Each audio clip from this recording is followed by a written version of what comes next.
Magandang umaga po sa ating lahat. Good morning. Good morning. Kayo po ay hindi bisita ng Ascot. Kayo ay bahagi ng pamilya ng Ascot. Lagi kong binabanggit yan sa every time na mayroong pupunta sa atin, welcome home. Welcome home to Ascot.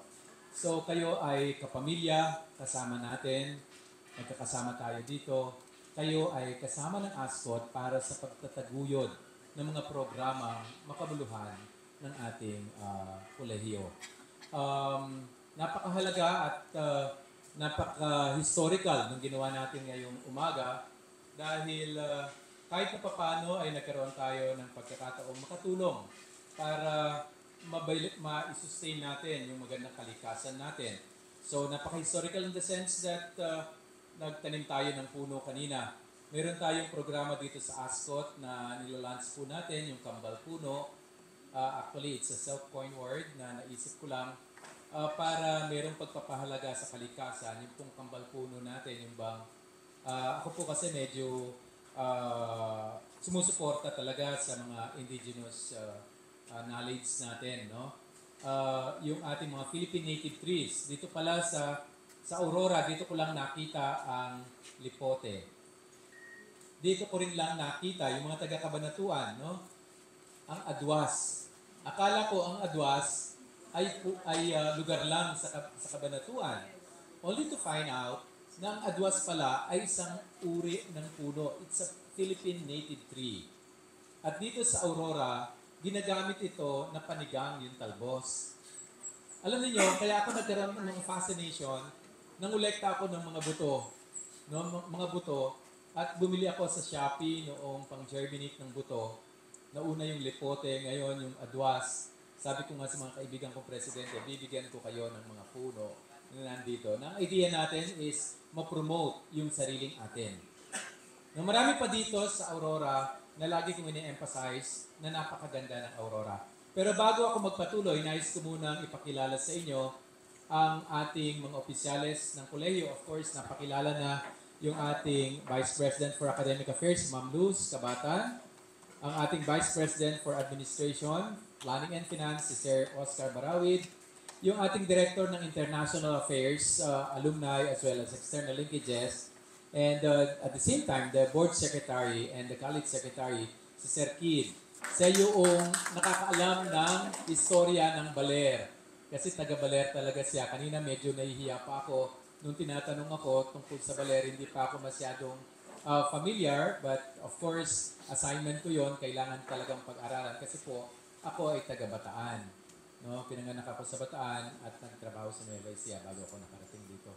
So si Sir Kid po, no? Si Sir Joseph, yung ating masipag na board secretary. Yung ating IGP director nandun si Ma'am Sue Barogo, Susan Barogo po, napakasipag din po nito. Siya po yung namamahala ng ating guest house, yung tinuluyan ninyo.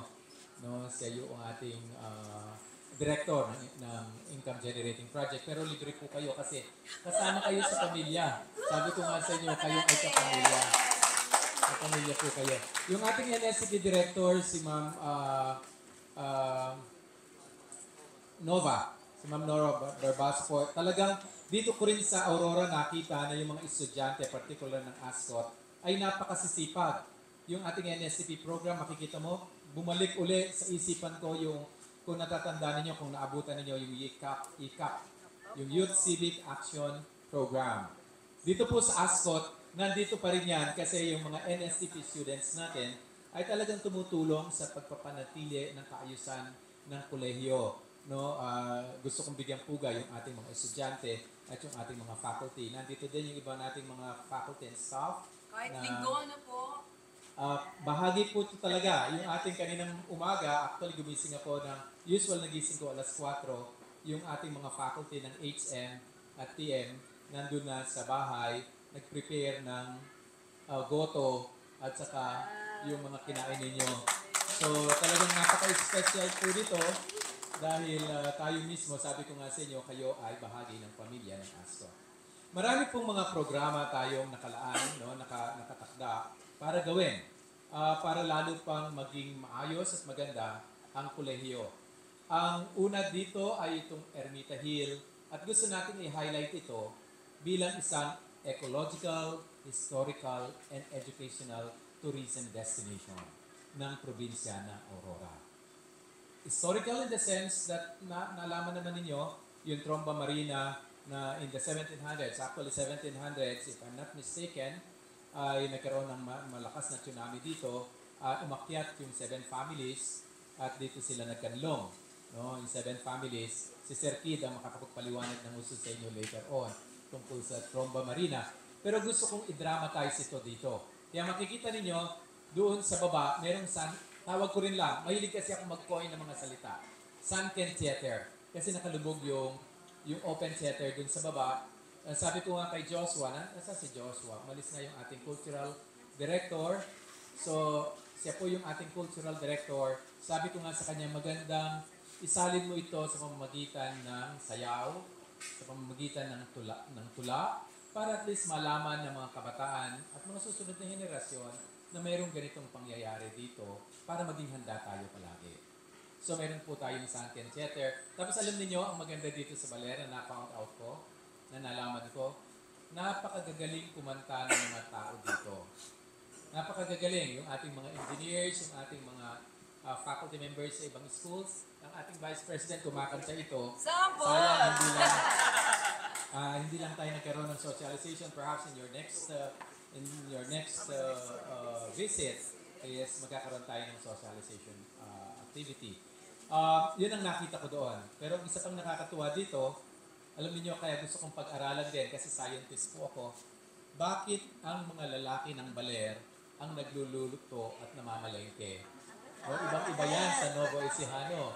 So magandang yan, no? Di ba? Para sa anthropological works, napakaganda socio-antro na trabaho. Bakit magaling magluto ang mga taga-Baler? Malalaman niyo yung kay Sir Kid at saka yung mga taga-Baler kung bakit sila ang mga nagluluto. So sabi ko nga, historical itong lugar. Pangalawa, gusto natin siyang i-promote sa ecological dahil kita naman ninyo ang ganda ng mga puno. Tapos ang gusto natin, meron tayo mga bird watching activities para makita ninyo yung mga ibon dito lang sa Aurora. We have to commune with nature. It's very important, especially sa mga nagkakaedad na tulad ko, no? Tulad ng natin na gusto mo talaga mapag-isa at makapag-isip ng husto. Diba? Pumunta ka dito sa Ermita Hill.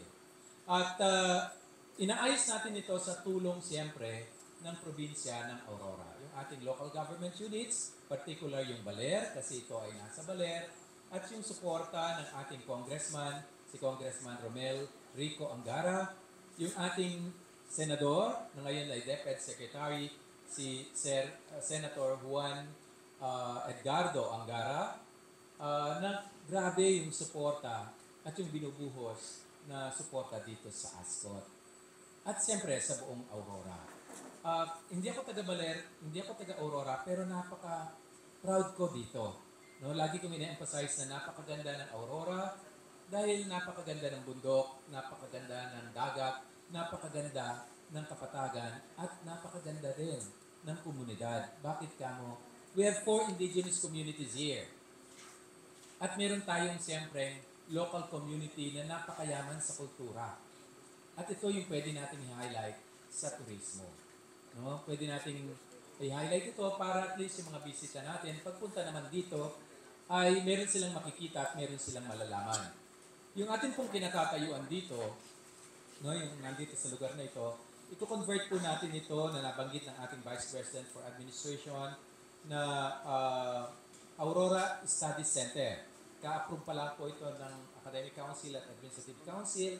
Ilalatag namin sa Friday sa Board of Trustees meeting para aprubahan yung pagtatayo ng Aurora Studies Center. Hindi nyo po para po sa inyong kaalaman, hindi nyo na itatanong, scientist ako, pero meron akong pagpapahalaga ng lubos sa kultura. Kasi alam ko na hindi tayo uunlad kung hindi natin babalikan yung ating kultura at ino-nurture yung ating culture. Napakahalaga nito. Kaya nga gagawa tayo ng mga venues where we can actually ventilate this. Okay, gagawa tayo ng mga programa para at least yung mga next generation ay meron silang makikita at mas mapapahalagaan nila ng gusto. And apart from ecological, historical, educational, it's going to be an educational tourism destination. Meron po tayo dito sa Ascot na programa sa tourism. Meron po tayo sa hotel management. Meron din po tayong programa sa agriculture. Si Ma'am BPA taga doon. Meron po tayong programa sa engineering, sa information technology, sa forestry, sa environmental science, sa education. Meron tayong political science, of course, yung engineering, industrial technology. Meron din tayong College of Law. So, meron tayong fisheries sa Kasiguran. Meron tayong Kasiguran campus po. It's a coastal area. Nasa tabing dagat po ito. Napakaganda. Meron din tayong bundok doon sa Basal. No? Nandun po yung agriculture program. Ang sabi ko nga kay Ate Mel, sa susunod na punta ninyo dito, baka sa ilog naman tayo mag-lamierda. Doon tayo sa ilog. Napakaganda ng ilog. Sabi ko nga, sa Aurora, ang ilog hindi polluted. Naalala ko noon, nung nasa Ecuador ako sa Latin America, yung kultura nila, ang mga tao nasa ilog. Doon sila nagkakantahan, doon sila nagigitaran, doon sila nagsasayawan. Dito sa Baler, sa Aurora, doon makikita sila sa ilog. Yung family, nandun sila sa ilog. Kasi ang ganda ng tubig, ang linis-linis ng tubig. Kaya nga, dapat hindi ito mawala at dapat ito mapangalagaan ng gusto. Kasama po kayo dito sa pangangalaga ng ating kalikasan, kasama ang Ascot, kasama pa yung iba nating mga partners. Ako po kasi naniniwala na kung di tayo magsasama-sama, hindi tayo makakagawa ng makabuluhang bagay. Kailangan natin ng sama-sama at sama-samang paggawa. Sana po hindi ito ang huli. Actually, ito po yung first na time na magkakaroon ng press conference ang Ascot na nandito ang luminaries ng media ng Central Luzon. Kaya lubos po yung aking pasasalamat dahil kayo po ay dumating dito sa inyong pamilya at binisita ninyo ang Ascot. So hangad ko po na magiging sustainable po ito. Siyempre sa tulong po ng ating mga partners na nandito, si Engineer Soriao, naalala ko, nung pong Major Soriao, nung pong meet and greet ko, yung parang investiture ng May, imagine mo yung ilang 36 na Army Band, Philippine Army Band ang tumugtog, kaya kakaiba. Ako kasi gusto ko laging kakaiba. We really have to make a difference. We have to be unique so that we can inspire others. Maraming salamat po at magandang umaga po muli.